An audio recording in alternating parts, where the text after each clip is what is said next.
Hello, my friends, and welcome back. Thank you very much for being with me again today.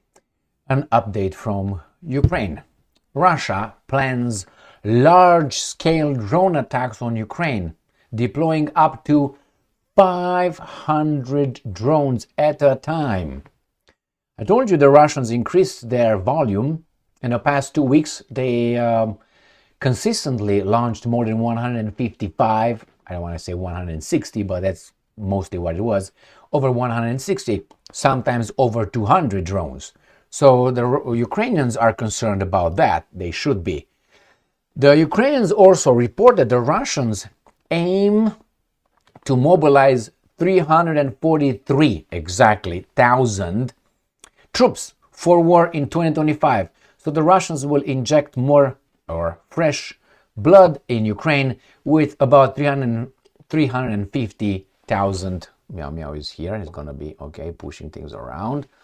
So 350,000 troops in this year. So what will Ukraine do? Ukraine will mobilize people up to 18, which they already do. This is still voluntary at this point. They're decimating the Ukrainian nation. Who's they?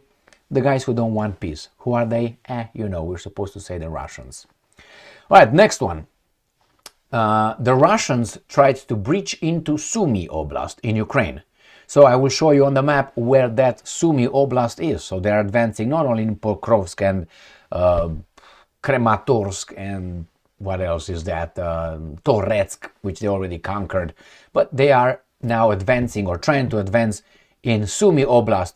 Not only in Sumy Oblast, they try to push the Ukrainian troops back from Kursk, the Ukrainian troops, whatever they are over there.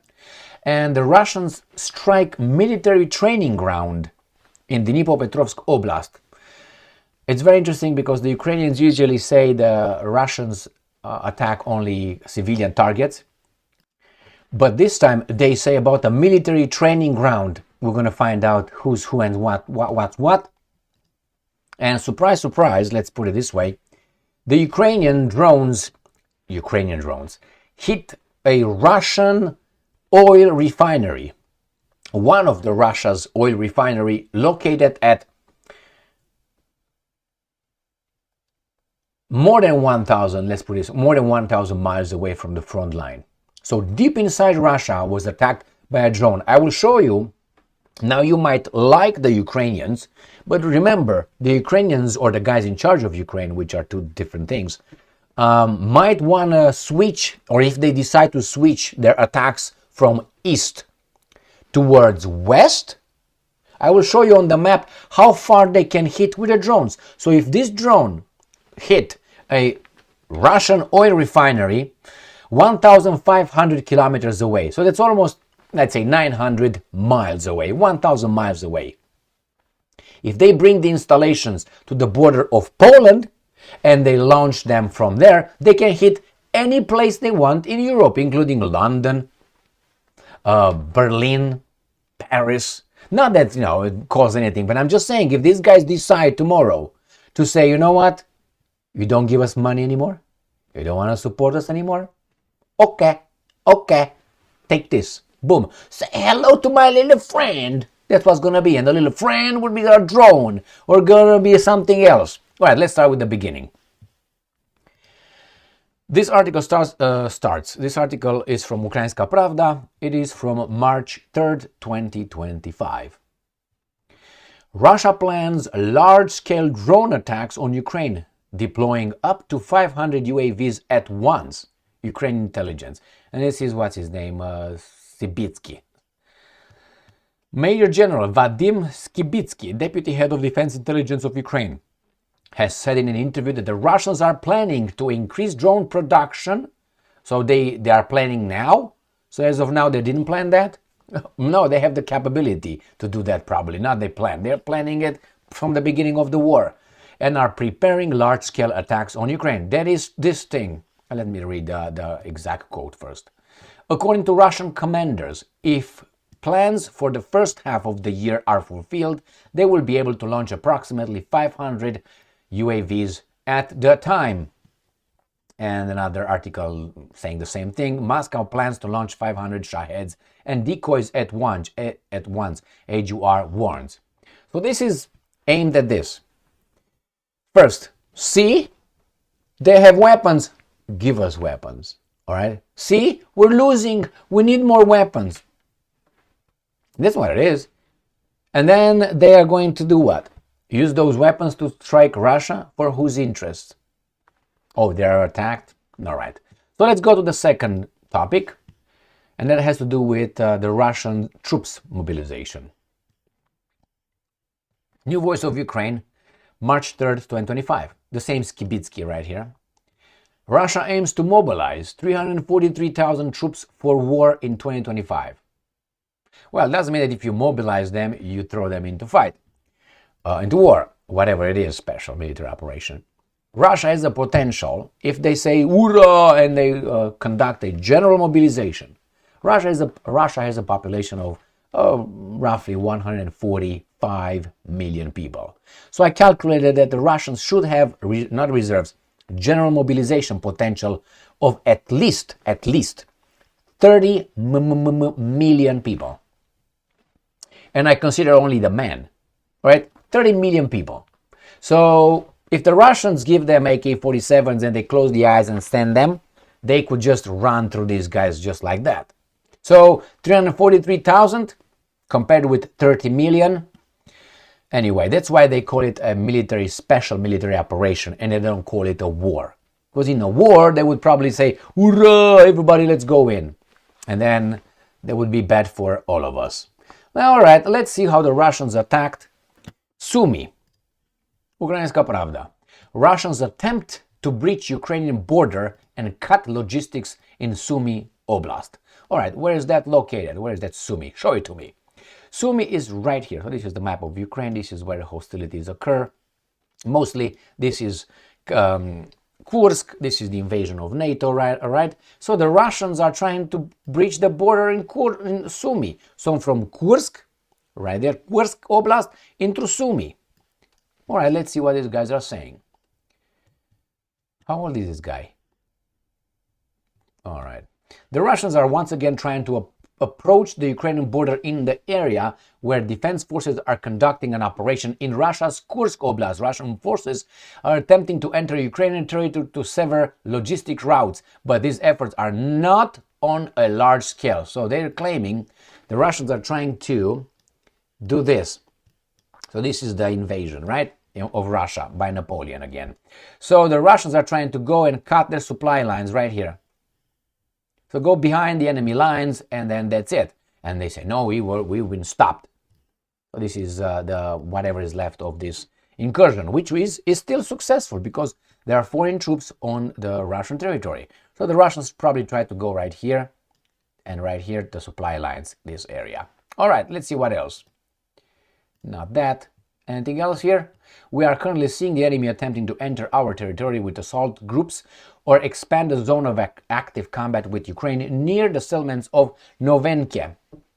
However, the units of the State Border Guard Service and other components of the defense forces are inflicting maximum damage to prevent the enemy from securing positions and amassing forces on Ukrainian territory. That's fantastic. Our task is to prevent their advance deeper into Ukraine and the severing of logistical routes that supply defense forces during the operation within Kursk Oblast.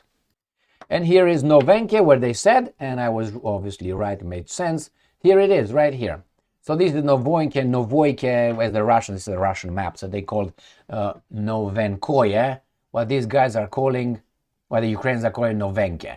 So Novenke is Novenkoye, right here. So they try to obviously come behind and sever the logistics. Next one. Ukrainska Pravda. This is again March 3rd. Russians strike military training ground in Dnipropetrovsk Oblast, facilities reported. Ukrainian Ground Forces. They usually don't do this. They don't say this. They don't mention military training. They say peaceful gathering of, this and that. Ukrainian Ground Forces have reported on March 1st. This is on March 3rd. Now they agree. As I said, give them 72 hours or 36 hours, and then we'll come to tell you that whatever. On March 1st, one of their units became the target of the Russian missile strike. Earlier, reports emerged on social media about a Russian attack on training grounds in a village of Cherkasska, Dnipropetrovsk Oblast, where Ukrainian soldiers of the 157th Separate Mechanized Brigade were located. So they put them up. All right, let's see where that is located, right? Cherkasska in Dnipropetrovsk Oblast. So I've been trying to identify where that is, and they gave me just the Cherkasy Oblast, which is not what it is, but I found it on a different map. I think that's what it is. Right here on the Russian map, being Dnipropetrovsk, they said Oblast. I went here and I saw Cherkasy. I think that could be it. Cherkasy, Cherkaska. These guys are usually use different names, like the Ukrainians use Cherkaska. The Russians, this is the Russian map, could use Cherkasy. I'm assuming this is the one right here. And that little thing here, right there, tells me that this could be a military place, usually, but it's kind of big, but nevertheless, not a town, if it's like this. You see over there, you see streets a little bit, you see streets, no streets over there. So I'm assuming that's the one right there. I mean, I'm trying to look around in Cherkaska. It's a village. That doesn't seem like a village, but nevertheless, it's Cherkasy. It's a little village. I think that's where it's at on the big scheme of things, is right here. Dnipropetrovsk, this is Zaporozhye, this is Donetsk, this is Dnipropetrovsk, Dnipro right here. So it's where my strong hand is. All right, let's see what else these guys are saying. We're going to go to the next, and as I said, on the map, they gave me Cherkasy Oblast, which is not what it is. Obviously, here is Dnipropetrovsk is right here, Dnipro. So, all right, done with that. Let's go to this one. Coming from Ukrainska Pravda. Monday, the 3rd of March 2025. Drones hit one of Russia's largest oil refineries. And they did it 1,500 kilometers from the border with Ukraine. And they said they destroyed or attacked, where are you, baby doll? The Ufimsky refinery plant is one of the largest in Russia. The capacity of this oil refinery complex, which consists of several businesses, is approximately 20 million tons of oil per year. Ufa is one of the largest oil refining centers in Russia. I will show you what Ufa is. It's far, far away from the front. In terms of overall refining volumes, is among the top 5 oil refining centers in the country. The refinery plant has strategically significance from the Russian army, not from the population, from the civilians, just from the military, as part of a group business. Okay, so let's see where that is located. Bam, bam, right here. So I'm going to show you another map, beautiful map. So here it is. Ukraine is here, mind you. The Black Sea is here. So let's make it like this. This is where the war occurs. This is where Moscow is. So this is Ukraine, this is Moscow, this is where this occurred. Of course, from what? Kazakhstan or something. Kazakhstan is right here. So Kazan is here, Moscow, and the border here. Now I'm going to show you on this map where Moscow is located. So you understand, look how big Ukraine is right here. And then the same distance is from the border to Moscow. And that place, this map doesn't go that way, is right there. Moscow is here. What I showed you is this area. And this hit here. Now another map I will show you. So that is by Ufa. Ufa is right here. I shall show you the magnitude of the greatness of Russia. Ufa is right here. This is Kazakhstan. This is Ukraine. So just look here. Let me see. All right. So here is Ufa, where the attack occurred. This is Kazakhstan. This is Moscow. Where the hell are you? Right here. This is Moscow, Ufa.